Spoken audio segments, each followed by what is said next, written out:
You're listening to Autumn on the Air, the weekly podcast that brings you conversations about the impact of research commercialization and the people who make it happen. Join us for interviews with patent and licensing professionals, innovators, entrepreneurs, and tech transfer leaders on the issues and trends that matter most. Keep listening for an inside track on the people, IP policies, and politics changing our world.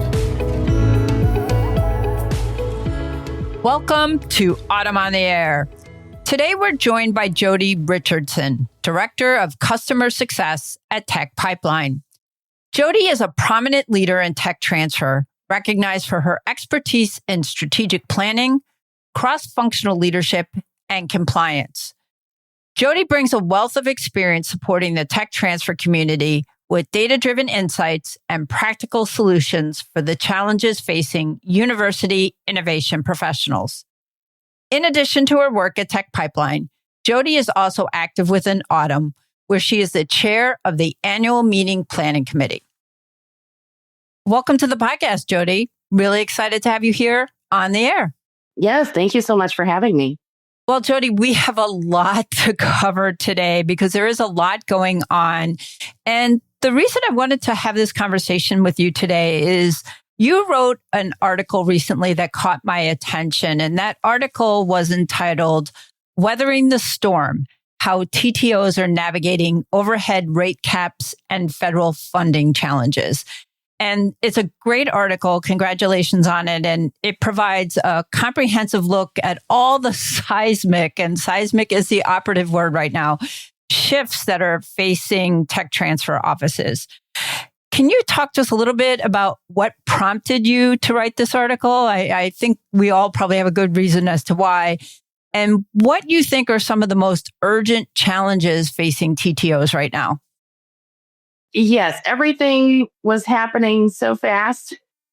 There were, breaking news alerts, almost every day, probably related to areas that impact research and technology transfer and just the innovation ecosystem. And, for myself included, plus a lot of my colleagues and people in the community that I was hearing from, there was a lot of anxiety, for one. Some panic, some, people were scared. People didn't know what this meant, on a small scale, big scale, just what was this going to mean for my job? And then larger, what's this going to mean for the industry and academic research in general? So I thought it would be a good idea to get some folks together to talk about it and just see what are the issues you're seeing already? What do you anticipate might be additional issues, that you need to be prepared for? And kind of what actions are you taking? So most of the folks that I got together to talk with were, directors in offices or in, pretty senior level positions to talk about how are you helping your staff get through all of this, what's the communication strategy? So we covered a lot of topics. And I think it was very beneficial in a therapeutic way, almost, to know that, you're not alone in this. We're all kind of feeling the same thing. And it also, helped us talk about some things that we could actually do to help in the meantime, while we, figure out what this means long term.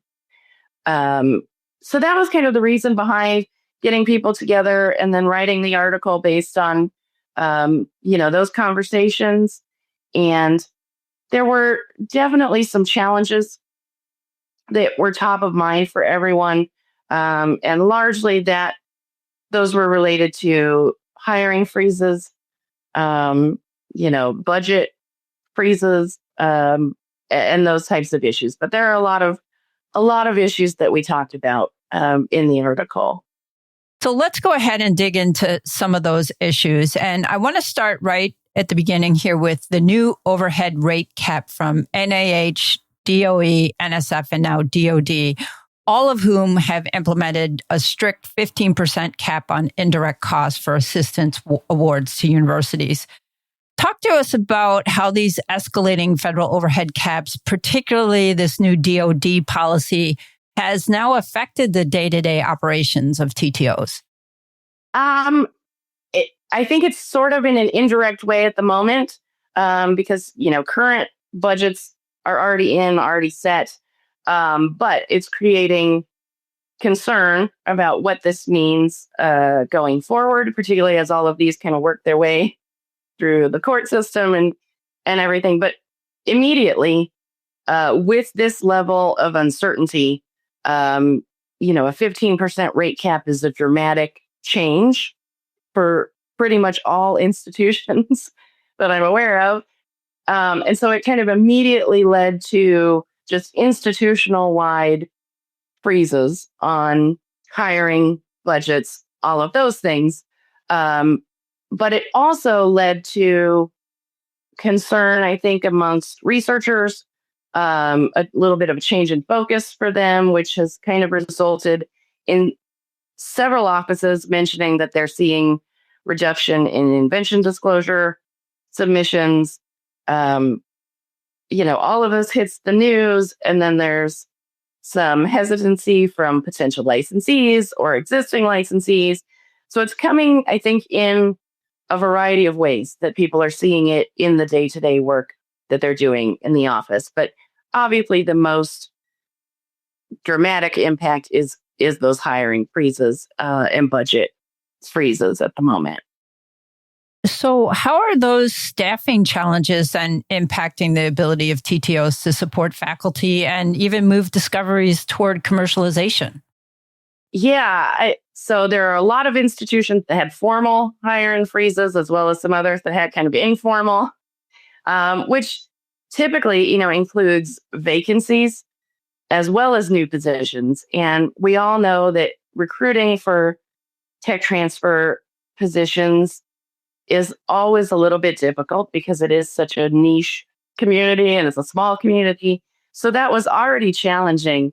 So a number of offices had, existing vacancies that they couldn't fill. And all of that creates a significant burden on the current staff in the office to try to maintain just the day-to-day operations to keep things going, but then also to continue to try to do quality work in all of the areas of tech transfer. So it's really puts that burden on the existing staff to try to keep things up. And then in this case, when you also have researchers who need maybe some additional assistance and guidance when they're trying to find funding sources, and that creates an additional level of work that maybe, folks weren't having to do before. And now you're adding that in to try to keep all of those relationships going. It's a huge burden on the people there, and a lot of extra stress. Yeah. And they were stressed before this all happened anyway. So you're adding layer upon layer of stress for TTOs. You mentioned the decline in invention disclosures, and that's a theme of your article as well. Invention disclosures are declining. Faculty are shifting their focus to try and secure alternative funding. What do you think are some of the long-term risks for the commercialization pipeline and startup formation if this trend ends up continuing for quite a while, let's say a year or two, or maybe even longer?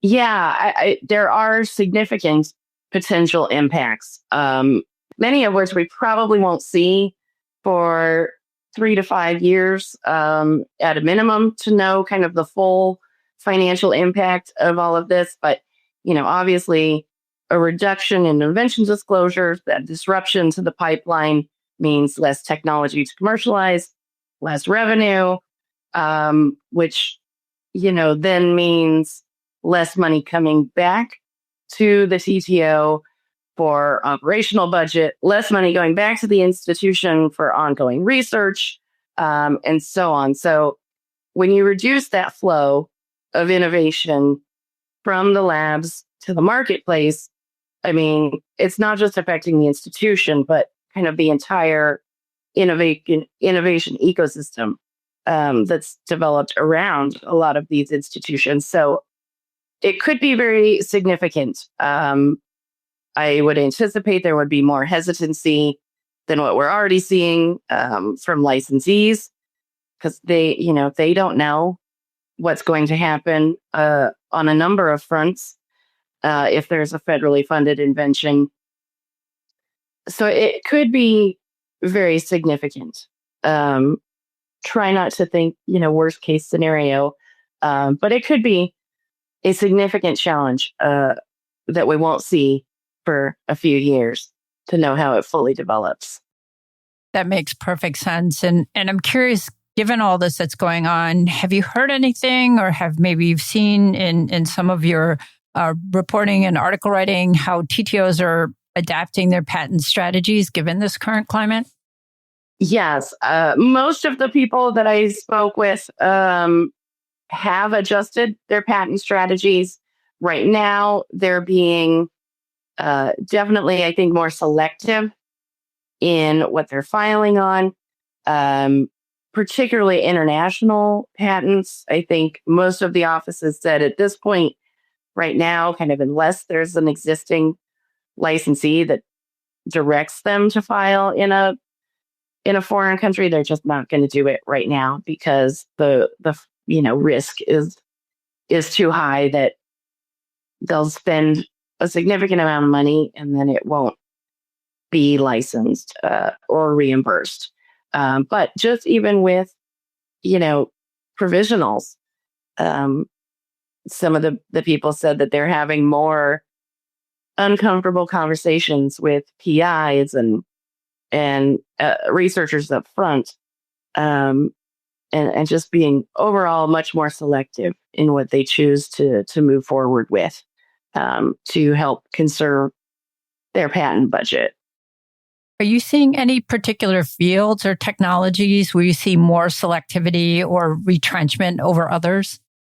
Yes, there were a few areas that people mentioned that they were already seeing some concern, about commercialization opportunities from licensees. So they're scaling back, and unfortunately, those are kind of green energy and climate, biotech and vaccine technologies. Those were really the big areas that folks mentioned that they were really having to be more selective in those areas.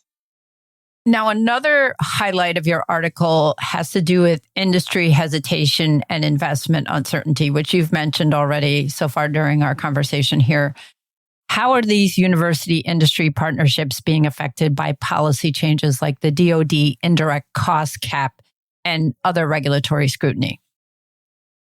Yes, it seems like the tech transfer office and the industry relations office are becoming much more closely related. They're collaborating more, communicating more because they're seeing issues come up. One institution had mentioned that there was a master research agreement in place with an industry partner that was basically indefinitely put on hold because they didn't know where the next hit was going to come from. And in their industry, it just may not even be worth their while to continue funding research in that area, which was a green tech area. And so, unfortunately, I think you're seeing a double impact on the sponsorship side from industry partners as well as the licensing side.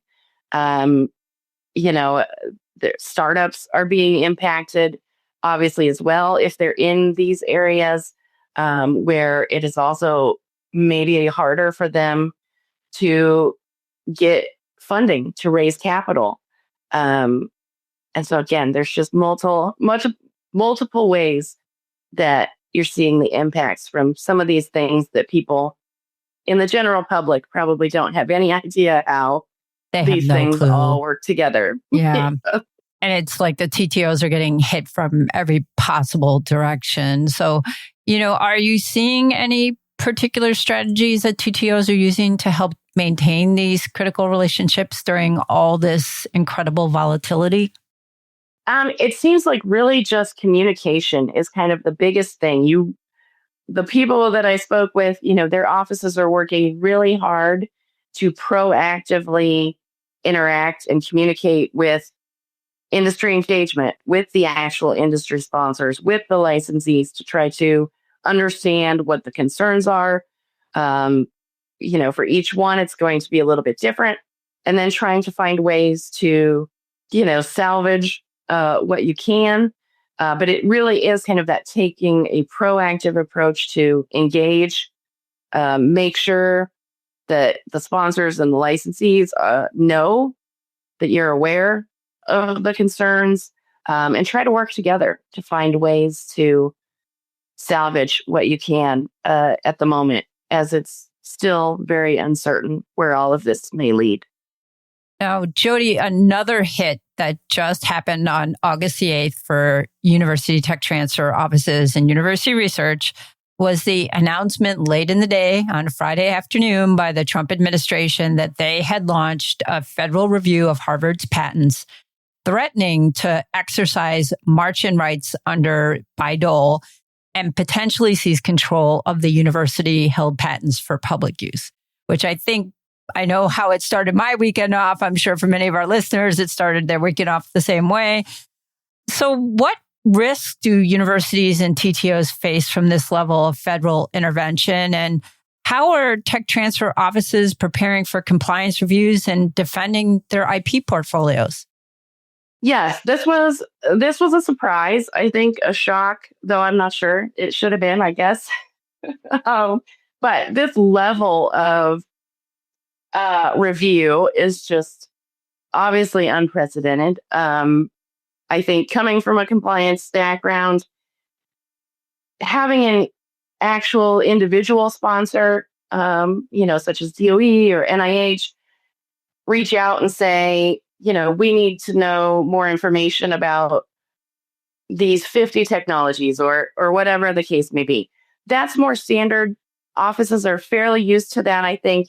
Having to, dot the I's, cross the T's, make sure that all the documentation is in place that shows that you've done everything that you need to do. But at this level, where it's just across the board, and then only getting 30 days, roughly, to respond. For 5,000 different inventions. It's just, when I saw that, it's just overwhelming. I feel for the folks at Harvard's tech transfer office, because this is going to be an enormous undertaking if they have to try to produce all of this information. I guess what it highlights in one regard is the importance, obviously, for having a good way to document that you've taken the actions, in a timely manner, that things have been done, to satisfy the initial reporting requirement, the title election requirement, which were two that were mentioned, I believe, in the article that I read from CNN on this, making sure you've done those, because those are, two areas where noncompliance could mean that the government could take title. And then with your, licensee reporting, your utilization reporting, making sure you're having those communications and know that your licensees are also complying with the requirements, such as U.S. manufacturing. All of that is critical. It always has been critical, but this really just brings it to another level where it is just now at the forefront. And it's a lot of work. I think it's interesting that they haven't utilized, or at least the news doesn't make it sound like they have already utilized some of the tools that are available. For instance, a funding agency that's active in iEdison already has the ability to run reports and pull information. And so that's interesting that they haven't done that, or at least haven't mentioned that they've done that. So it's just, it is going to be interesting to see how it plays out and what they actually are going to require for this review. I have no doubt that Harvard's tech transfer office, just like every tech transfer office, has done their best. I mean, from my years in the tech transfer offices, everybody wants to be compliant. We try to do what we can. There have always been challenges in that, with inconsistency in how each agency interprets the rules, whether they're using iAudits or not. So there have always been challenges, but this is going to be very interesting to see how this plays out. I mean, I think it is critical for offices to, if they haven't already, to really do a comprehensive review and audit of their records, their database, and iEdison to make sure, their ducks are in a row, because this shows that it's never been done before, but now that it's happened once, it will most likely continue to happen at other institutions, that they're going to require this type of review and audit. Yeah, I think what we're seeing is just because something hasn't been done before, we can't expect that it will not be done under the current administration, unfortunately. So, given this additional stressor that's now being put on tech transfer offices, what do you think they can do to try and safeguard the commercialization potential of any of their federally funded inventions while meeting the evolving disclosure and manufacturing requirements on top of all of this? Yeah, I think it's going to take a lot of internal collaboration within the tech transfer office. People are, really going to have to be diligent about verifying funding sources up front when a new disclosure comes in, to make sure that you have all of that information accurate and detailed at the beginning, so you can make sure you hit those deadlines. I mean, anybody working in tech transfer knows that it is not uncommon for a researcher to come back, 6 months later during patent prosecution or something and say, oh, by the way, this is also federally funded. Those types of situations are obviously now even more potentially detrimental and critical to try to reduce with really clear communication and interaction with the researchers up front, as well as within the TTO. Whoever's handling compliance and compliance reporting is going to have to be much more involved with, the licensing officer or whomever's kind of doing those assessments and interactions with the researchers up front, to make sure that everybody is on the same page and know, is this ready to report? Is it a subject invention? Are we meeting the deadline? Routine, probably interactions, I would say, to make sure you're, doing your title election on time. If a decision is made to abandon or something, making sure, again, that communication is happening in real time with all of the parties involved, to just make sure that the institution can meet all of those requirements. So I want to turn to another stressful topic, which is the future of the SBIR, STTR programs. What are you hearing from university startups about their prospects for early stage funding, and how are TTOs helping them navigate the valley of death? Yeah, this is one that I don't think is as widely discussed yet. At least it wasn't when I got people together, but people were aware that there's been rumors that things are going to be changing as the current program are set to expire and are going to need to be renewed or revised in whatever shape or form Congress, I guess, decides to manage that. And so I think what we heard was that, certain startups are very concerned that either they may not qualify anymore, or that the amounts are going to be lower, or that just the whole process is going to be much more difficult. And hard for them to make it through the whole process. And so there is concern there that they are turning to their tech transfer office for more guidance on what that could mean and what some alternatives could be. And so again, that's where maybe partnering, with if you have a venture support program that's not in the TTO, and your industry engagement and your sponsored programs, everybody kind of has to come together, I think, to really monitor this and then figure out what the alternatives are and what kind of support can you give to help your startups navigate this and figure out what they can and can't do and what other options might be out there. Now, I think another area that has gotten very complex has been international collaborations. There have been abrupt halts. There have been heightened compliance requirements, especially with partners in countries like China and Russia. What are you seeing in terms of how TTOs are managing these challenges in light of the latest federal policies, as well as the increasing amount of scrutiny?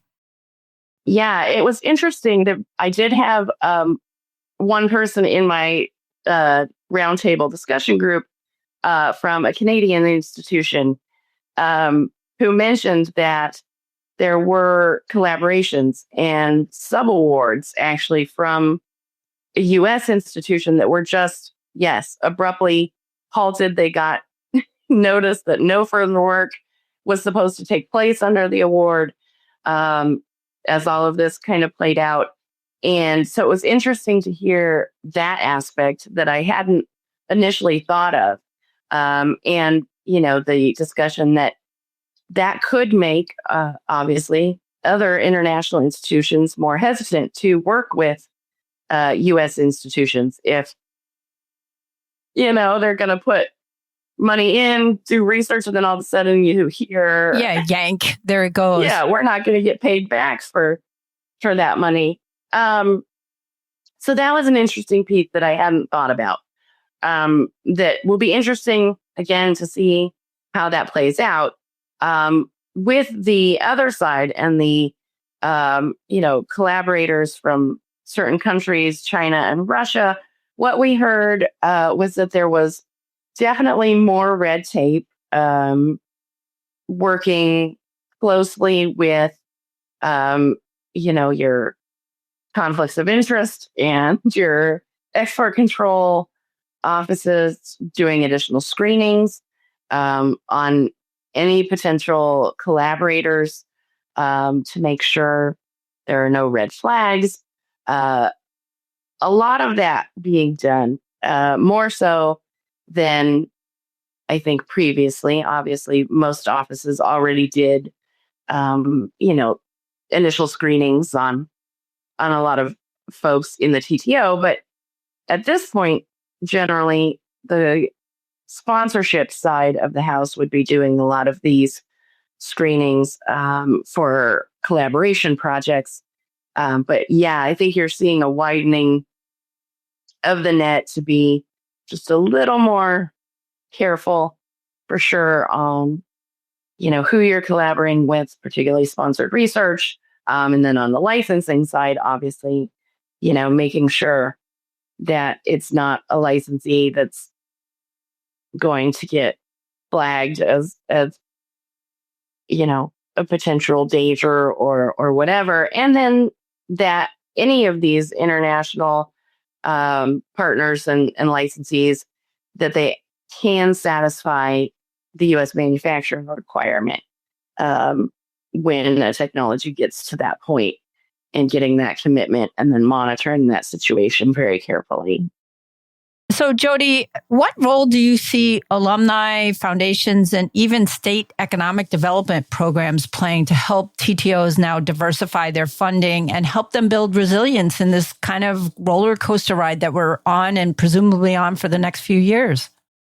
Yeah, I think this is a great question. From different institutions that I spoke with, it really did depend on, I think, what kind of institution they were as well. Obviously, state schools were being impacted a little bit differently than, maybe private institutions.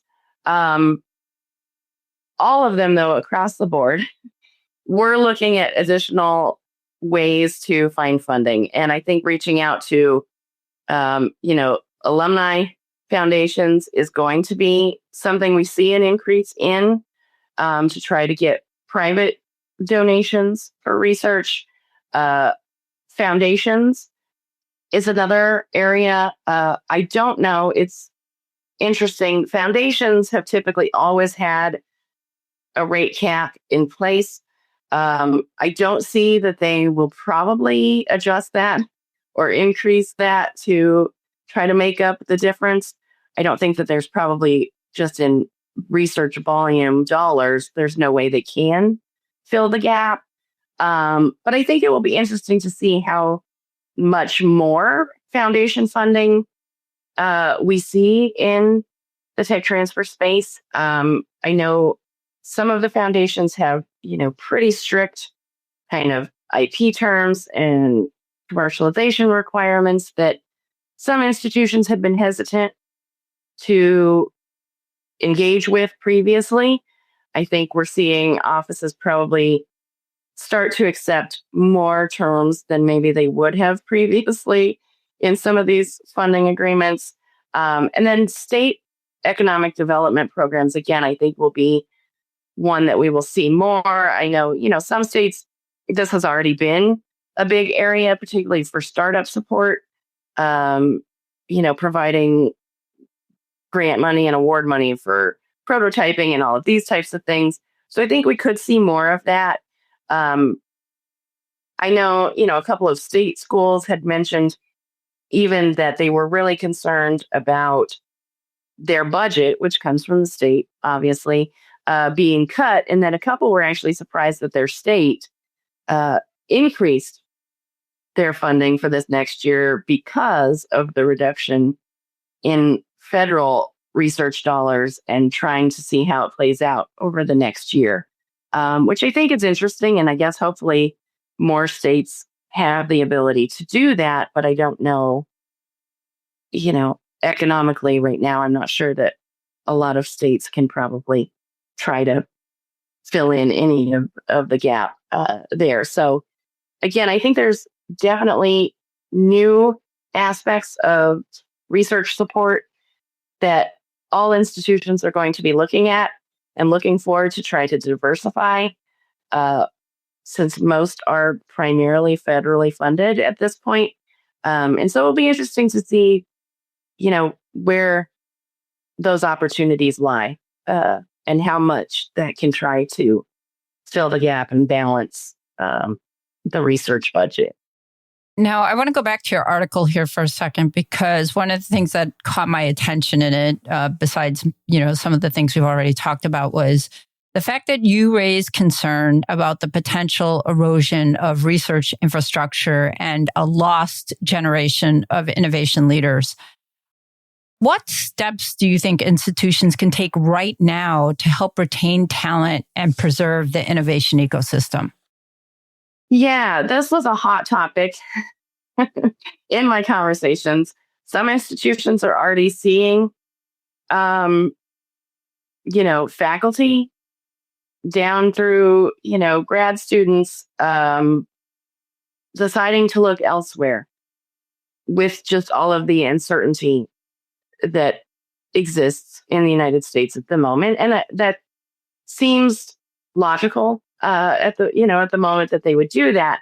I think a lot of institutions are trying to figure out what can we do to prevent that loss of talent and knowledge. I think for most, it's really being extra supportive, trying to find ways to help their current faculty and research staff just keep their research going. If you have an institution that's going to try to step in and just keep your research going at a time when, a significant portion of your funding has been pulled, I mean, those are huge steps that, for me personally, if I was in that situation, I would say, well, this is an employer that, is thinking about me and what I can contribute and how this could impact society. And so I think that is a huge aspect for the tech transfer office in particular. I think, again, just being able to engage with those folks in a much more meaningful way, working with them to figure out, how you can support them either in the commercialization project if they are busy doing all of these other things to try to keep their lab up and running. How can you help carry more of the, commercialization, patent prosecution burden for them? All of those types of things to really help the existing people, in the ecosystem, keep them supported. And all of that is kind of really what I think you can do at the moment. It's just so uncertain that I'm not sure, again, how it will play out with young people in grad school and what that may mean for them moving forward. Yeah, there are some really heartbreaking stories out there. I read one about a grad student in a lab whose PI lost funding and he had to turn to become an Uber driver to support his wife and his young child. And, that's just one of many stories that I think we're going to see here over the next few months and years, unfortunately. So, Jodie, how do you think these funding and policy disruptions might shift the types of technologies and innovations emerging from universities in the next few years? Yeah, I think, unfortunately, that we may see a reduction in kind of those really high risk, groundbreaking technologies, which is really what, academic research is known for. It got us out of COVID. Yeah. Industry isn't the one that takes those risks, right? That's what academic research does, is really take the big risk and the risk of, complete failure. That's what you do to find the things that can move on and really become products and services for the public. So I think, unfortunately, we will see a little bit of a shift maybe to quote unquote safer technologies or research areas.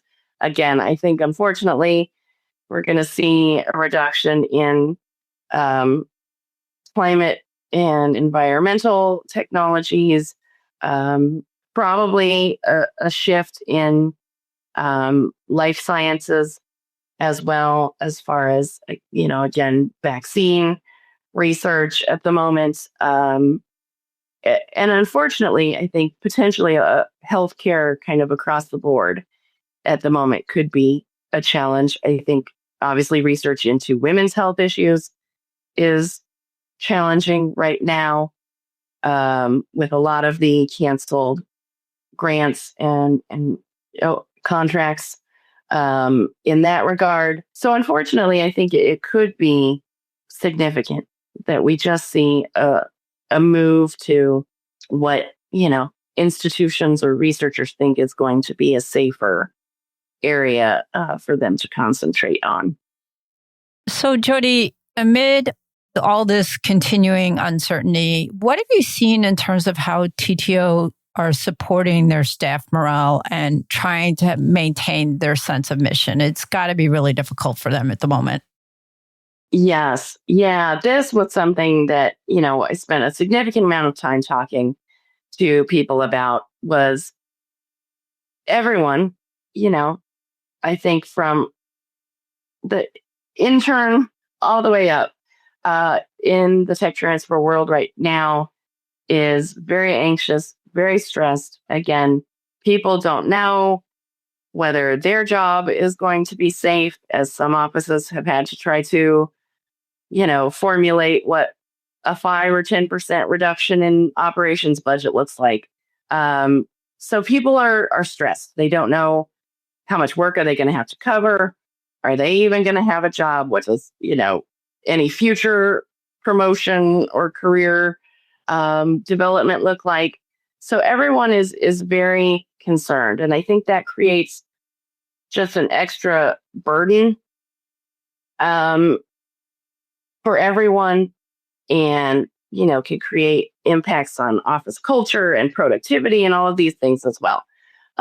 So the big thing that everyone talked about is obviously there needs to be communication and transparency. How well is your institution doing at sharing what's happening and how, their stance and what they're doing? So when the rate caps come out and there's lawsuits, what's your institution doing? What's your office doing? How are they participating in any of that? Or what's the guidance? And so being very transparent from the top down. How does that information trickle down? Is it being actively shared? Are you providing a space for them, for staff to communicate their concerns, and how they're adjusting to all of this, dealing with all of this? That was a big topic, and really being intentional about expressing the concern, the shared concern that everyone has, and creating a place where that can be discussed openly, so that people, again, don't feel like they're going through this alone, or that they can't talk about it. They can't share their concern and their anxiety about all of it. So that was a huge, area of discussion, and just within the institution and the tech transfer office in general, just creating that safe space, I suppose, where people can just talk about it and say, you know what, I'm really concerned about this. How is this going to impact me? And while you may not have answers, obviously, at this time, at least it creates that dialogue that really helps, I think, people to feel a little bit better about, going through all of this, is that we're doing it together. And it could be even that it's not just your office.